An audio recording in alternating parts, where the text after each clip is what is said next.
శంభు ప్రియా జగతికి మూలం నీవమ్మ శ్రీ భువనేశ్వరి అవతారం జగమంతటికి ఆధారం హేరంబునికి మాతవుగా హరిహరామును సేవింప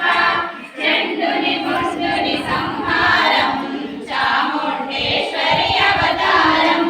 పద్మరేకుల కాంతులలో బాలా త్రిపుర సుందరిగా హంసవాహన రూపిణిగా వేదమాతవై వచ్చితివి శ్వేతవస్త్రము ధరించి అక్షరమాలను పట్టుకొని భక్తి మార్గము చూపితివి జ్ఞానరూపిణి నింపితివి నిత్యానందేశ్వరిగా కాశీపురమున కొలుకొండ ఆది దీక్షువై వచ్చాడు సాక్షాత్ పరమేశ్వరుడు కదంబవన సంచారిణిగా కామేశ్వరుని రత్నముగా కామితాత ప్రదాయినిగా కాంచి కామాక్షివైనావు శ్రీచక్రరాజ నిలయనిగా శ్రీమత్రిపుర సుందరిగా సిరి సంపదలు ఇవ్వమ్మ శ్రీ మహాలక్ష్మిగా రావమ్మ మణిద్వీపమున కొలుకొండి మహాకాళి అవతారములో మహిషాసురుని చంపితివి ముల్లోకాలను ఏలితివి పసిడి వెన్నెల కాంతులలో పట్టు వస్త్రపు ధారణలో పారిజాతపు మాలలలో పార్వతి దేవిగా వచ్చితివి రక్త వస్త్రము ధరించి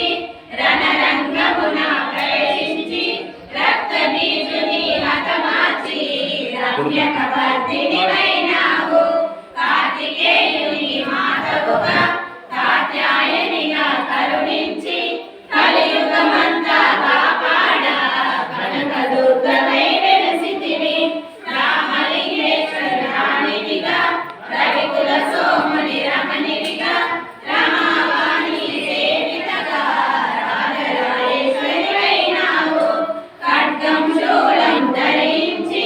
పాశ్వశాస్త్రము చేబూని శంభుని శంభులదుని పాడి వచ్చింది శ్రీశ్యామలగా మహామంగళాది దేవతగా లలిత త్రిపుర సుందరిగా దరిద్ర బాధలు తొలగించి మహానందము కలిగించే ఆర్ద్రదానవరాయనివే అద్వైతామృత వర్షిణివే ఆదిశంకర పూజితవే అపర్ణదేవి రామమ్మ విష్ణు పాదమున జనించి గంగాధారము ఎత్తితివి భగవతుని కొలువ